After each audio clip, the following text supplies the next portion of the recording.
I must be honest, there are really some people, a lot of people that we don't know existed. And I just have to be honest with this one. I never knew there was a man like this as an former Anambra governor. Now, he passed away today anyway at the age of 85. Dr. Chukwuemeka Ezief Okadike Igboku, he said, Peter Obi posted and said, I received with sadness and shock the report of the death of an exceptional patriot, an elder statesman, and the first civilian governor of New Anambra State, Chief Dr. Chukwuemeka Ezief Okwadike. I'm sorry if I did not pronounce that name well. He said he was a de-tribalized Nigerian with Nigerian nationalists who remain dedicated to the cause of good governance in Nigeria and contributed immensely to deepening the democratic ideals of our dear nation. To me, he was a father figure whose words of wisdom, advice, and encouragement greatly impacted me positively. In his death, Nigeria has lost a great soul whose kind heart and wise counsel are needed at this time of our travels as a nation. May God, who called him home, grant him eternal rest and grant his family and all of us who mourn him the fortitude to bear his sad, replaceable loss. P.O. Peter Obi. Well, I'm just going to play you some of this man's videos, some of the videos, the words of wisdom he was actually putting, so that you could actually see that what Peter Obi was saying, he was really right. I'm just going to play you some of those clips. Enjoy. Don't forget to drop a comment. Of Obi Kubana. Thank you for asking the question. Thank you, sir. This is what we are talking about. This is what IPOB is talking about. This is what Igbo people are saying, that they are being pushed out of Nigerian system. I hope you looked at your news. How many prominent Igbos have been called by EFCC recently? Many. The people we are hoping to come out to campaign for president, many of them have been summoned by EFCC. Kubana buried the mother very well, and everybody saw the display. Why put him down? The way you put Innocent, the only manufacturer of car in Nigeria, down.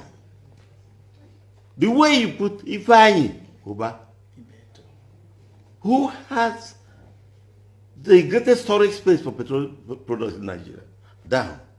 Ibeto was #1 for cement. Even the woman who has Emzor, pharmaceutical. Am I talking about traders who will go and buy things in containers, bring down here, and they are released to other Nigerians for them to go back and buy from them? This is what we are talking about.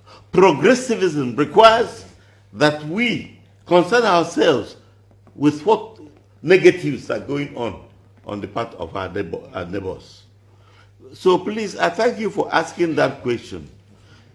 You know the answer. Kubana is Igbo. That's the answer. And his name was going up, and up. What do I tell you? The same story. The same story.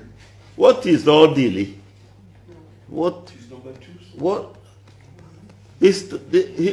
She is number 2 in the justice system. And some people want to mess her up so that she doesn't qualify for it again. But thank God that woman was so gifted. She stood up and said, "Where do you say you are going? To my house? What right do you have to do that?" That's why we are here talking about it now. Otherwise, if we had panicked and opened every door, it will be manufacturing stories against her. I'm telling you what is happening in this country. If you take a list of new appointments in Nigeria, you will find vacancy of Igbo names. If you take a list of people removed from office, you find the dominance of Igbo names. This has been on. Over there is National Security Office. Agency. You have a National Security Agency meeting in Nigeria. There is nobody from the Southeast. This is what we are talking about. And there's no, it's only in such places you won't find anybody from the Southeast. Everywhere else in Nigeria, we are there. That's where we are saying, restructure Nigeria with justice, and everybody would like to be here. But otherwise, nobody wants to be a slave. Onye onye Igbo amaghị asụ Igbo bụ anụ ọfịa. Anụ nọ Igbo capital anụ ọfịa. Nna iburu isi ndị anụ ọfịa. Onye Igbo lere ya bịa ma amụọla. Onye mụtara nwa Igbo ọsọrọ ịmụta nwa ahụ ekụziri ihe Igbo. Efupe nwa ahụ n'anya. Ụfọdụ n'ime ha amadịghị ife omiri. Ife ọ pụtara. Nwere ike sụ nwa Igbo ka eke asị nọ ya. He doesn't understand the Igbo. Okay, no, promotion. I'm a even chancha. I'm a Madam Wani in America. Again, no Harvard University. Only Queen no Irish. My before you told you Abraham. I'm a good boy. I can hate you. Nanta hana nuno nirie na masoyibo. Election. That is the conjecture by some people from outside the Southeast. But of course they will fail, because God in heaven already has approved Southeast for president. But we must do our work. We must do the job. IPOP is not bent on dismembering the country. And I want you to listen to me very well. If you see a child crying and you don't know that he was beaten, what do? Will you blame the child? IPOP is crying because we, the people from the Southeast, are being humiliated, marginalized, excluded from things. So the younger ones cannot bear it. But we, the older ones, are looking further ahead, knowing that if we can restructure, things will improve. And that with president in our hand, restructuring is automatic. So the IPOP is not interested in dismembering Nigeria. No. If you reject me as part of you, you allow me to find a place for myself.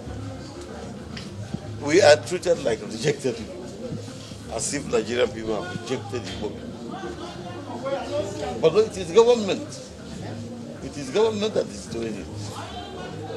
To Southeasterners, the message is Onyekwe, Chiekwe. If you say yes, your God says yes. But if you remain in doubt forever, what will happen? Then you are creating negative vibrations. But for Nigerians, my message is time appreciation. I want to thank the northern people. I want to thank the western people. I want to thank people from Middle Belt. I want to thank every Nigerian for the unexpected support they are giving to Southeast for president. That is not in doubt. And I'm in a position to know. They come to my house and they tell me where they stand. and even guide me as to what I should do and what Igbo should do to make sure we get things right.